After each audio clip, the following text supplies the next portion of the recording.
ఈ రోజు మనం డిస్కస్ చేయబోయే టాపిక్ వచ్చేసి ఉస్తాద్ భగత్ సింగ్ అనే మూవీ ఎందుకు స్పెషల్, ఐదర్ ఫ్యాన్స్ కానీ న్యూట్రల్ ఆడియన్స్ కానీ. Number 1, Gabbar Singh combo repeat అవుతుంది. లైక్ సాంగ్స్ కానీ, డైరెక్షన్ కానీ, ఆ డిఎస్పి మ్యూజిక్ కానీ, ఆ attitude and emotional everything. Looks wise PSPK అయితే చాలా ఫ్రెష్ గా కనిపిస్తున్నారు. ఇంతకు ముందు ఓజీలో ఎంత ఫ్రెష్ లుక్ లో ఉన్నారో ఆల్మోస్ట్ ఈ మూవీలో కూడా చాలా ఫ్రెష్ గా ఉన్నారు. వీరమల్లు మూవీ చూసినప్పుడు లుక్స్ వైజ్ కానీ లేకపోతే విఎఫ్ఎక్స్ వైజ్ చాలా డల్గా ఉండే అనమాట. So compare to that movie this is far better. 3, Antakshari sequence అనేది గబ్బర్ సింగ్ ఎంత ఫేమస్ అయిందో మన అందరికి తెలిసిందే. అందరు ఆడియన్స్ చాలా ఆకట్టుకున్న సీక్వెన్స్ అండి అది. సేమ్ అదే సీక్వెన్స్ అలాంటిదే ఒక సీన్ రిపీట్ అవుతుందని చెప్పి హరిశంకర్ గారు రౌండ్ టేబుల్ ఇంటర్వ్యూలో ఎక్స్ప్లెయిన్ చేశారండి. 4, it's a completely new story, not a remake of any theory and other movies. Okay, Shankar గారు ఈ విషయాన్ని కన్ఫర్మ్ చేశారు యాక్చువల్ గా.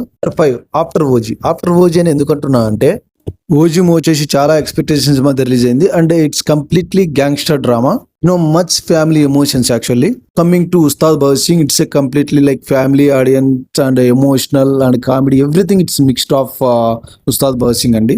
అండ్ కి పర్ఫెక్ట్ మూవీ అని చెప్పొచ్చు ఉస్తాద్ భగత్ సింగ్ మూవీని మనం. నెంబర్ 6, డాన్స్ అండి. డాన్స్ అనే ఎందుకు నేను పర్టికులర్గా 6th పాయింట్ లో చెప్తున్నానంటే, ఆఫ్టర్ గబ్బర్ సింగ్, అత్తారింటి దారేది తర్వాత చాలా మూవీస్ వచ్చాయి, బట్ ఆ రేంజ్ డ్యాన్స్ కానీ మనము గబ్బర్ సింగ్ లో చూసిన ఐకానిక్ స్టెప్స్ ఇంకెక్కడ చూడలేదు. సో ఈసారి ఈ ఉస్తాద్ భగత్ సింగ్ మూవీలో చాలా వరకు ఉండే ఛాన్సెస్ ఉన్నాయండి.